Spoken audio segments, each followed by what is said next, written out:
আসসালামু আলাইকুম প্রিয় গাইস, কেমন আছেন সবাই? আশা করি ভালো আছেন।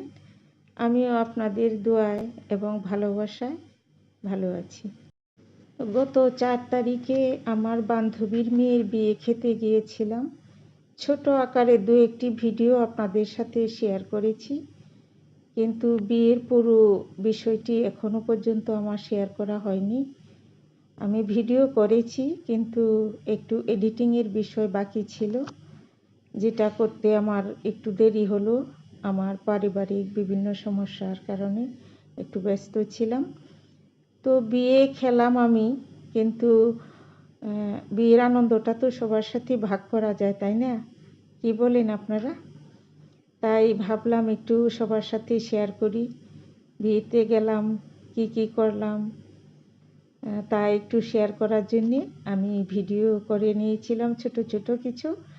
তো সেগুলো এডিটিং করে আজ আপনাদের সাথে শেয়ার করলাম। তো আশা করি আমার আনন্দটা সবাই ভাগ করবেন।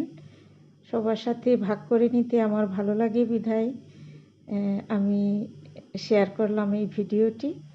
তো বিয়েতে যাওয়ার পর আমরা যেভাবে কিছুক্ষণ সামনে বসেছিলাম, তারপরে ভিতরে গেলাম। ভিতরে গিয়ে আমরা অনেকক্ষণ অপেক্ষায় ছিলাম। অনেক বেশি লোকজন ছিল, যার ফলে একটু কিছুটা হযবরল হয়ে গিয়েছিল। এই যে আমার ছেলে দাঁড়িয়ে আছে, মানে যারা খেতে বসেছেন তাদের টেবিলের পিছনে আমরা সবাই সারিবদ্ধভাবে দাঁড়িয়েছিলাম। এটাই এখন হয়, বিশেষ করে যত বিয়েতেই যাই না কেন এরকমই করতে হয়।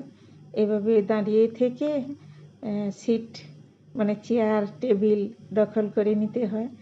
আমরা বন্ধুরা সবাই, যে আমার আরেক ফ্রেন্ড, সবাই আমরা একসঙ্গে ছিলাম এখানে।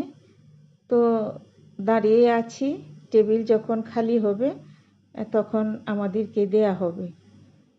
তো এভাবে অপেক্ষা করছি, আর বন্ধুদের সাথে খুনসুটি, কথা, গল্প, অনেক দিন পর দেখা হলো, তো তাই খুবই এক্সাইটেড ছিলাম।